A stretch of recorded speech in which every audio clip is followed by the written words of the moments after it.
Welcome back. As if there were not enough drama in Washington this week, Senate Republicans were forced to postpone plans to vote on their plan to repeal and replace Obamacare. Why? They couldn't get enough Republicans not only to vote for it, but even to start the debate on the Senate floor. Majority Leader Mitch McConnell vowed to make changes and was hoping for a deal by today. We were all waiting, all talking about what those changes might be and how will it affect Americans. And then, tweet. President Trump doesn't like what he sees on Morning Joe, so he tweets about the IQ and physical appearance of Mika Brzezinski. The President of the United States tweeting that a woman, Mika Brzezinski, was bleeding badly from a facelift the last time he saw her. So much for message discipline. And joining us with analysis is Michael Sandstrom with the Sarasota Young Republicans, Barry Edwards, a political consultant and strategist, and Steve Sabato, ABC 7's editorial commentator. Welcome to you all. Thank you. Steve, you've said to us before we have to start paying less attention to these tweets and talk more about important things. I get stuck on the fact that the President of the United States, the chief executive of this country, is talking about a woman in that fashion. Well, you know, I think we've got to a point now where it's clear that from his perspective, this is official White House policy. Yes. So as a journalist, I think you're right to not ignore it. I don't think it can be ignored. And apparently, to coin a takeoff on a phrase from our former First Lady, when they go low, we go high, and apparently the new approach is when they go low, we go lower. So shame on Mika and shame on the president. Well, what do you mean, shame on Mika? Well, if you watch their show, in the terminology that's used to describe, there's absolutely no respect for the office of the presidency. There's absolutely no factual basis for claims of he's crazy, he's stupid, he's personal name calling. So they lowered the level of rhetoric. Not to excuse the president for doing the same, but that is true. Is that any different than the way that a lot of news anchors and commentators talked about George W. Bush or Barack Obama or even Bill Clinton or George, H.W. Bush when they had moments that were uncomfortable? No, I don't think that's the point. The point isn't whether this is the first time it's happened. The point is we have a man in office now who is defensive and takes these things personally and strikes back. I think Trump clearly is very comfortable using Twitter, and I think what this whole scenario reminds me of is the young brother, and the older brother scenario, where the little brother is antagonizing the big brother, until the big brother comes back and antagonizes. Well, the parents only see the big brother, so there has to be some sort of reluctance on his perspective, understanding that even if a lot of people are on Twitter and a lot of people can be bashing him on Twitter, to be a little bit more reserved when it comes to responses and understand that it's not necessarily worth it to tweet back at someone that's calling you nasty. It's not worth it. Is there any appreciation that you are the President of the United States? Well, I think that we ought to look at it right. He is the President of the United States, which in America, our leader is the head of government like the Prime Minister, but he's also the head of state like the King. And so he represents us ceremonially and things like that. So there should be some decorum there that we do not give him, and we have been less than deferential to our presidents, as we should have been. But also, I think that we need to stop trying to question his judgment. Like Tip O'Neill said, question a man's judgment, motivation, not his judgment, and you can work with him. If we constantly attack his judgment, then he's going to shut down, which is what he does. And not to defend him, but also we help him not do anything. He has 1,200 political appointments that run the government. He only has 2 people at the Department of Defense, other than the Secretary, that have been nominated. Not confirmed, but nominated. He's not running the government because he's off tweeting about Mika Brzezinski's facelift. Let's not let him get distracted. We can't hold him accountable if we get these red herrings. But wasn't the President himself who stepped on his own message in terms of this is the week that the Senate Republicans are voting on or wanted to vote on their health care bill? You had Senator Ben Sasse, who you just saw in the CNN package, tweet, "Please just stop. This isn't normal, and it's beneath the dignity of your office." So instead of negotiating a Senate health care bill, you have Republican senators who are basically being asked about and having to reply to tweets like this. Oh, absolutely. I've told my Republican friends that if the Democrats did one thing, just shut up. Charles Schumer and Nancy Pelosi should get up and say, this is what the president said, it's self-explanatory, and just let it lie, the Democrats would have the biggest wave in history. We just need to let him hang himself. Give a man enough rope and he'll hang himself. Donald Trump would do that. But the Democrats, we try to get in the mud with him. And as what's the old saying, when you get in the mud with a pig, not only do you get dirty, he enjoys it. Well, you have to also remember this, he's never held a political office before. He's never had military experience before. So I think there's a bit of a learning curve on how... How long is that? Come on. Well, how long is that learning curve? Understand it, but you have to understand that he has been in the public eye longer than Barack Obama has. So been. he's gotten used to this kind of attitude that he's had, and I think it's about high time that we start to acknowledge that there's no point in antagonizing him online, and let's get down to brass tacks and pass some good bills, get the health care bill passed, and go on to greater things instead of being bickering at the Twitter level that is not necessarily productive. All right, we are just getting started, and we will pick up our discussion right after we check the weather. Stay with us. Welcome back. Lawmakers are leaving for their recess without repealing or replacing Obamacare, but it was still a busy week in Washington, from parts of the president's travel ban taking effect to sanctions aimed at North Korea, and of course, the tweets. Here for analysis is Michael Sandstrom of the Sarasota Young Republicans, Barry Edwards, a political consultant and strategist, and Steve Sabato, ABC7's editorial commentator. Let's talk about what I thought we would be talking more about this week, and that is the Republican health care plan.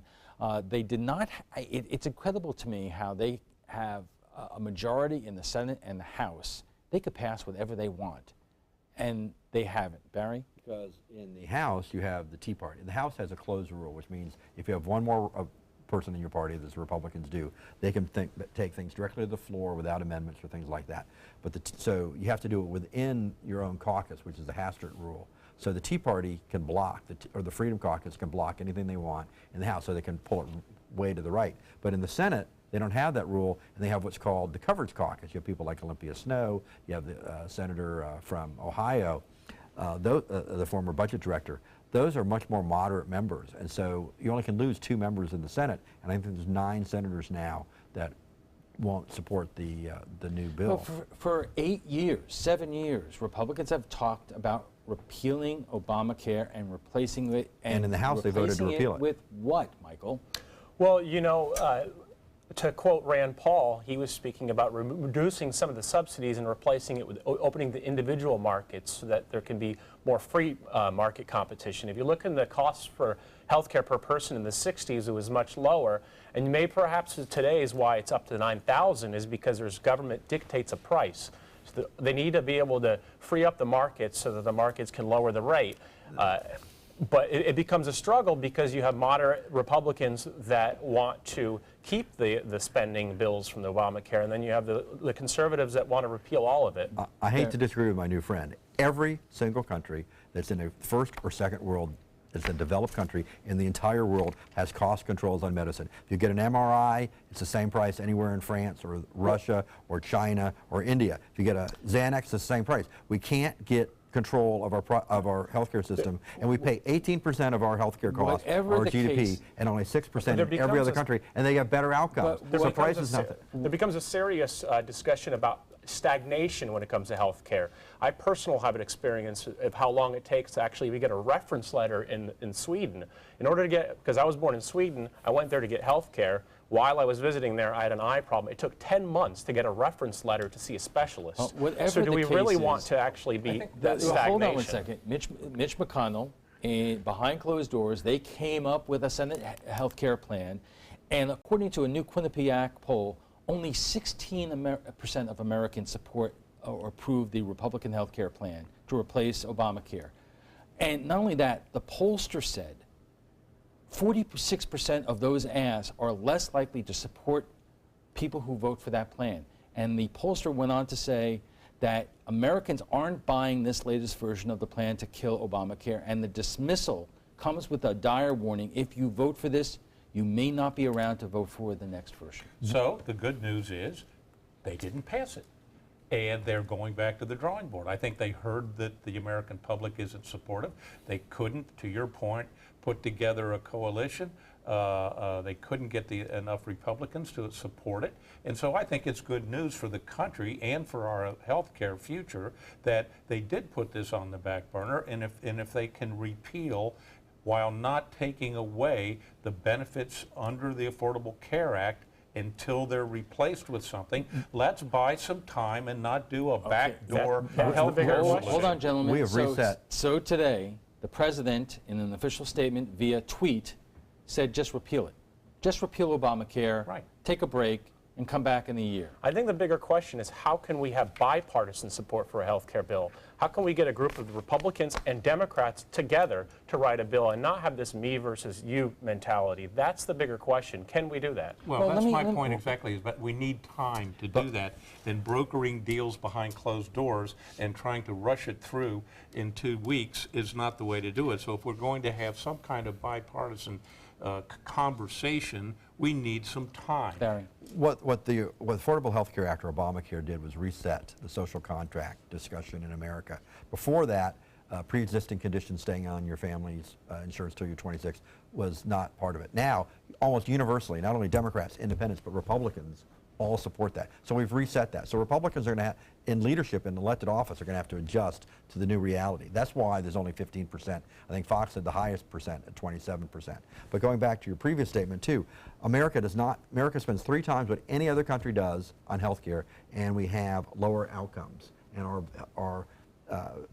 we have lower outcomes, so we're not getting our money's worth. But our premiums have increased. Michael, let me ask you this, because you were saying, well, what should happen is that Democrats should participate in this process. Number one, Democrats will say to you they were not invited to participate in this process. But tell me what that would look at. Like, hold on one second, because these bills take away funding for Planned Parenthood. It, according to the Congressional Budget Office, it kicks about 20 million Americans off of health care.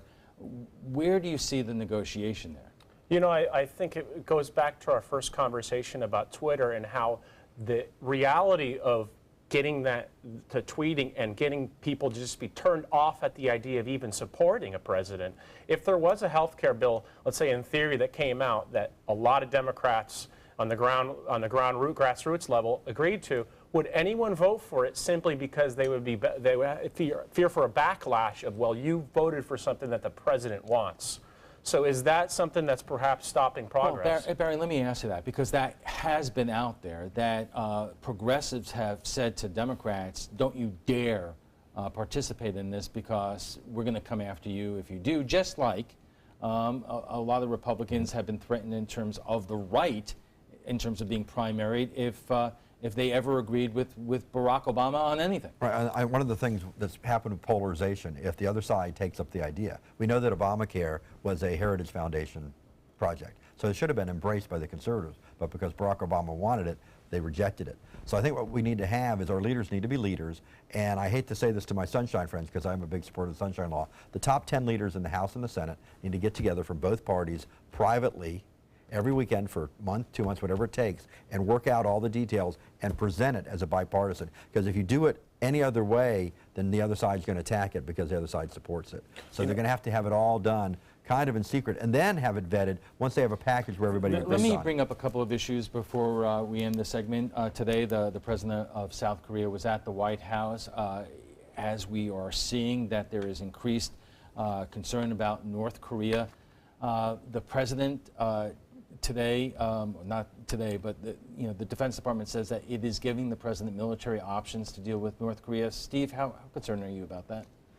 Oh, Alan, I think you're asking the wrong person. I have no idea what the behind-the-scenes issues are relative to whether we should take military action or not. I think we need to continue on diplomatically as long as we can. But I think we need to be prepared to do whatever's necessary. We've got a crazy guy with nuclear bombs, and the president is right about that. The past policy is a failure, and that's a Republican and a Democratic failure. We have less than a minute left. The Atlantic Monthly has the cover story this month is about the North Korea issue, and he lays out 4 options, and every single option is bad. The problem for us is once you get a nuclear weapon, it changes the ballgame.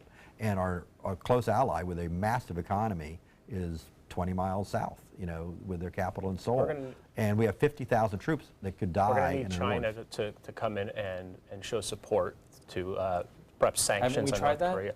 Well, you know, we have tried that, but is military action really something that the people want? How do you really anger the public? You go into war, and that's certainly not an option that anyone wants. All right, let's take a quick break, and when we return, we'll have final thoughts from our guests, but what some of our viewers are saying about last night's topic, Florida's new Stand Your Ground law. Welcome back. There are pressing issues in our nation: health care, a ban on travelers, increasing tensions with the rogue nation of North Korea. So why is the president spending his time taking on TV anchors on Twitter? What should we make of this? Our guests join us right now for final thoughts. And Steve, I always want to ask the question, whether it is these tweet storms or the debate on health care or Russia or North Korea, what impact do you think this is having on voters here on the Suncoast? And because we have a midterm election that is going to be on us before you know it.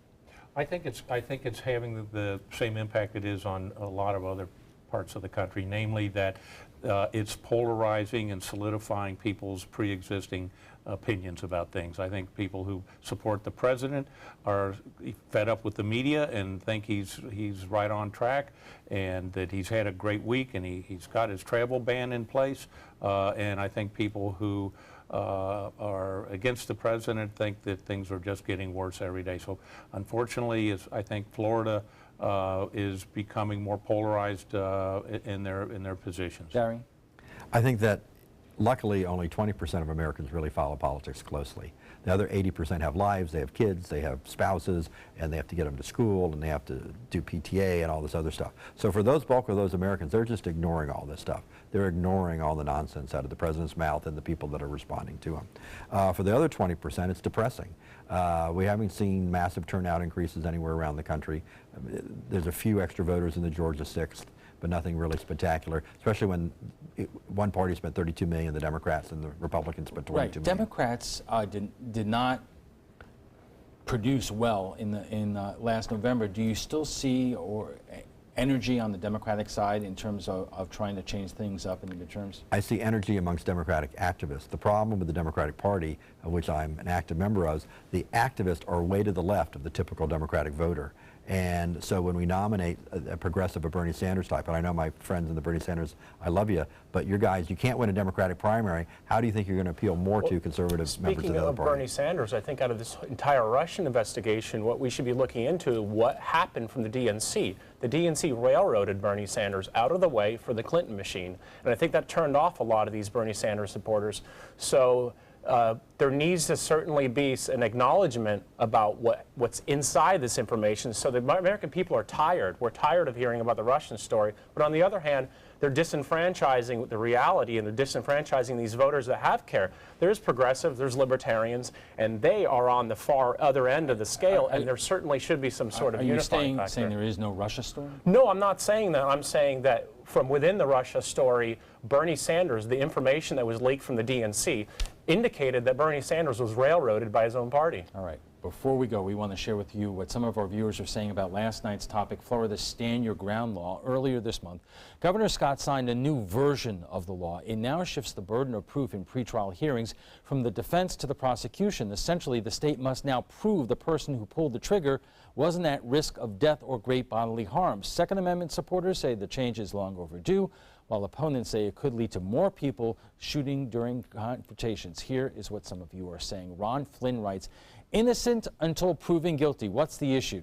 Steve and Dorothy Mahan write, if you need a gun, use a gun. You have the right to defend yourself. Margie Setkulo, sorry Margie, writes, you are the most definitely guilty of shooting a person. It is not in dispute whether or not you did it out of genuine fear for your own personal safety is what you need to prove, not the other way around. And Michael Eliason writes, so the dead guy has to prove he wasn't a threat, or a good guy with a gun just might be a bad guy with a gun. Well, what do you think about the week in Washington? Join the conversation by visiting our Facebook page at facebook.com/news@7. And FYI, you can watch past discussions on demand. They're available on Apple TV, Amazon Fire, and Roku. Thanks to all our guests for being here tonight. Michael Sandstrom is with the Sarasota Young Republicans. Barry Edwards is a political consultant and strategist, and Steve Sabato is the editorial commentator for ABC 7 News.